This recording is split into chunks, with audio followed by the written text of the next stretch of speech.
Welcome back to the Crochet Crowd. My friends over at yarnspirations.com. I'm your host Mikey. Today I'm going to show you how to cast off the flat loom when it looks like it's in this configuration. So we're using both sides of the loom. It's a double thickness idea, and let's begin. It's actually pretty easy process, so let's make it nice and simple for you. Step one, look where you last finished. This will be the last part that you are going to be able to knit and finish at the end. So you have to start on the opposite side, so you'll be starting over here. The next step is to take these top ones here and pick them up and put them onto the front pegs right here. So starting on the opposite side, this is where the yarn is. So start on the opposite side. If you want to use your hands, you can do so. Pick it up and move it over and put it to the front side like this. So go all the way down your loom doing the same thing. And I'll see you at the end of the loom. So now that they're all on the front, what we're going to do is that we're going to take the bottom loops and push them over top of the very top of the peg. So it goes up over the top of the one that you placed over. So go all the way down and bottom over top. The next step we have to do is look where the end of this is, and we're starting still on the opposite side. To begin our journey, we are going to go to the second peg over from the end, and you're going to pick it up and move it to the first peg over here. So now you have two on this peg. This peg is empty. You're going to take the bottom over the top again, and now take this one and move it back to here. We are doing the bind off process. So to begin the next one, we go to the second one in. So this is the last one that was done, so we go to the second one, pick up and move over.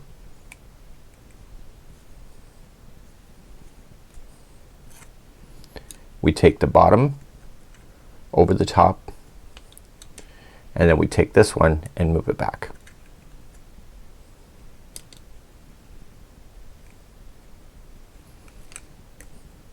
Okay, I'll show you one more time. Go to the second one over, pick up, move to the first one. You may want to do this with your hands as well. You can do that. Take the bottom one over the top, and then take the bottom and move over to the first one right here. So you're just gonna keep on doing it. So this over there, the bottom over top, and then the new one goes back over. Please do that all the way across. So once I got moving on this, I found it was easier just to lay it on a table. So we have the two last ones left, so we're gonna take the very last one that we have, and we are going to put it up over top. So it's the same thing as we already know. Take the bottom and pull it up over the top, and then you're officially done.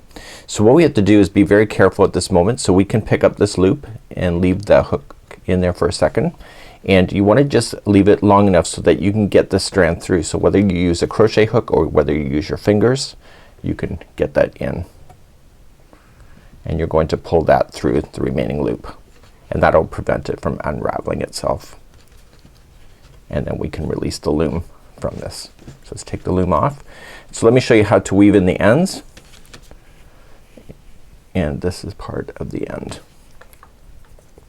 So get a tapestry needle, and the secret to doing this is to make sure that when you are stretching things out that you're keeping the same flexibility. So you're gonna go underneath the stitches,